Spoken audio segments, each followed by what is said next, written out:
അസ്സലാമു അലൈക്കും. എല്ലാവർക്കും ഷിസാസ് കുക്ക് വേൾഡിലേക്ക് സ്വാഗതം. നമുക്ക് വളരെ പെട്ടെന്ന് തയ്യാറാക്കാൻ പറ്റിയ സിമ്പിളായിട്ടുള്ളൊരു പുഡിങ്ങിൻ്റെ റെസിപ്പി ആയിട്ടാണ് ഞാൻ വന്നിട്ടുള്ളത്. മാംഗോയും ബിസ്ക്കറ്റും ഒക്കെ ഉണ്ടെങ്കിൽ വളരെ പെട്ടെന്ന് നമുക്ക് തയ്യാറാക്കിയെടുക്കാൻ പറ്റും. നല്ല ടേസ്റ്റി പുഡിങ്ങാണ്. എല്ലാവരും ഇതൊന്ന് ട്രൈ ചെയ്ത് നോക്കണം. അപ്പോൾ നേരെ വീഡിയോയിലോട്ട് പോകാം. ഞാനിവിടെ ഒരു 1.25 കപ്പ് പാലാണ് എടുത്തിട്ടുള്ളത് ഒരു പാത്രത്തിൽ. ഇതിലോട്ട് നമുക്കൊരു 3 ടേബിൾ സ്പൂൺ പഞ്ചസാരയാണ് ഞാൻ ഇനി ചേർത്ത് കൊടുക്കുന്നത്. ഒരു 3 ടേബിൾ സ്പൂൺ പഞ്ചസാര ചേർത്തതിന് ശേഷം നമുക്ക് സ്പൂൺ വെച്ച് ഒന്ന് മിക്സ് ചെയ്ത് കൊടുക്കാം.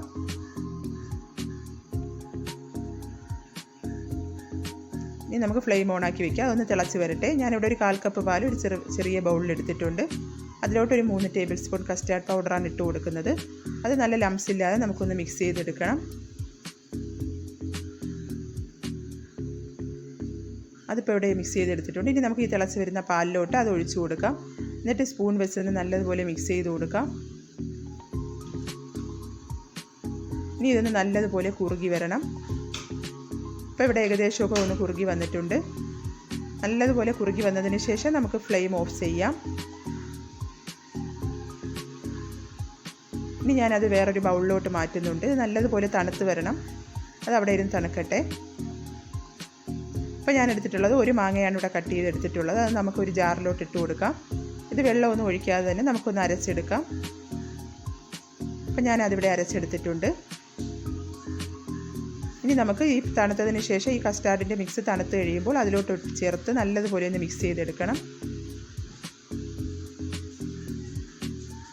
അതിപ്പോൾ ഇവിടെ മിക്സ് ചെയ്ത് വെച്ചിട്ടുണ്ട്. ഇനി ഞാൻ എടുത്തിട്ടുള്ളത് പാർലേജിൻ്റെ ബിസ്ക്കറ്റാണ്.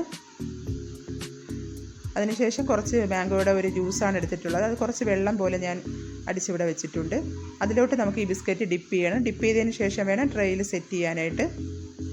അത് ഓരോ ബിസ്ക്കറ്റും അതുപോലെ ഡിപ്പ് ചെയ്തിട്ട് നമുക്ക് അതിലോട്ട് വെച്ച് കൊടുക്കാം. അതാണ് ഫസ്റ്റ് ലെയർ. ഇപ്പോൾ എല്ലാം ഞാനിവിടെ വെച്ച് കൊടുത്തിട്ടുണ്ട്. ഇനി നമുക്ക് ഈ കസ്റ്റാർഡിൻ്റെ മിക്സ് അതിലോട്ട് ഒഴിച്ചു കൊടുക്കാം. ഇനി അടുത്ത ലെയർ നമുക്ക് സെറ്റ് ചെയ്യാം. വീണ്ടും ബിസ്ക്കറ്റ് അതേപോലെ വെച്ച് കൊടുക്കാം ഡിപ്പ് ചെയ്തതിന് ശേഷം. എന്നിട്ട് കസ്റ്റാർഡിൻ്റെ മിക്സ് ഒഴിച്ചു കൊടുക്കാം. ഇനി നമുക്ക് ഇത് കഴിഞ്ഞിട്ട് നമുക്ക് വെക്കാനുള്ളത് വിപ്പിംഗ് ക്രീം ഉണ്ടെങ്കിൽ അതാണ് ബീറ്റ് ചെയ്ത് വെക്കുന്നത്. അതില്ലാത്തവർക്കായിട്ടാണ് ഇത് പറയുന്നത്. ഞാനിവിടെ 1 കപ്പ് പാലിൽ ഒരു 2 ടേബിൾ സ്പൂൺ കോൺഫ്ലവറാണ് ചേർത്തിട്ടുള്ളത്. 2 ടേബിൾ സ്പൂൺ പഞ്ചസാര പൊടിച്ചതും ചേർത്തിട്ടുണ്ട്. അതിനുശേഷം ഒരു 1/2 ടീസ്പൂൺ വാനില എസൻസും കൂടി ചേർത്ത് നമുക്കൊന്ന് കുറുക്കിയെടുക്കാം ഇതിനെ. അത് നല്ലതുപോലെ ഒരു ക്രീമിൻ്റെ ഒരു ടെക്സ്ചറിൽ കുറുകി വരുമ്പോഴത്തേക്ക് നമുക്ക് ഫ്ലെയിം ഓഫ് ആക്കാം.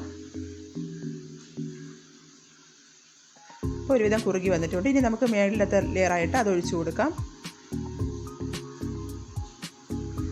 വിപ്പിംഗ് ക്രീം ഉള്ളവർക്ക് അത് വെച്ച് കൊടുക്കാവുന്നതാണ്. അതില്ലാത്തവർക്ക് വേണ്ടിയിട്ടാണ് ഇത് പറഞ്ഞത്. അതിനുശേഷം നമുക്ക് കട്ട് ചെയ്ത് വെച്ചിരിക്കുന്ന മാംഗോ ഇട്ട് കൊടുക്കാം. ഇത്രയേ ഉള്ളൂ. സിമ്പിളാണ്. നമ്മുടെ പുഡിംഗ് ഇവിടെ റെഡി ആയിട്ടുണ്ട്. ഇനി നമുക്ക് ഫ്രിഡ്ജിൽ ഒരു 4 മണിക്കൂറൊക്കെ വെച്ച് സെറ്റ് ചെയ്യുമ്പോൾ തന്നെ അത് കട്ട് ചെയ്തെടുത്ത് കഴിക്കാവുന്നതാണ്. അതിനുശേഷം ഓപ്ഷണലാണ് ഞാൻ കുറച്ച് കോഫിയുടെ ബിസ്ക്കറ്റാണ് പൊടിച്ചിട്ട് കൊടുത്തിട്ടുള്ളത്.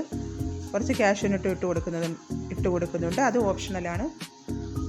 അത് വേണമെങ്കിൽ ഇട്ട് കൊടുത്താൽ മതി. ഇനി നമുക്ക് ഫ്രിഡ്ജിൽ വെച്ചിട്ട് സെറ്റ് ചെയ്തതിന് ശേഷം കട്ട് ചെയ്ത് കഴിക്കാവുന്നതാണ്. നല്ല ടേസ്റ്റി പുഡിങ്ങാണ്. എല്ലാവരും ട്രൈ ചെയ്ത് നോക്കണം. എല്ലാവർക്കും ഇഷ്ടപ്പെടുകയാണെങ്കിൽ ലൈക്ക് ചെയ്യാനും ഷെയർ ചെയ്യാനും സബ്സ്ക്രൈബ് ചെയ്യാനൊന്നും ആരും മറക്കരുത് കേട്ടോ.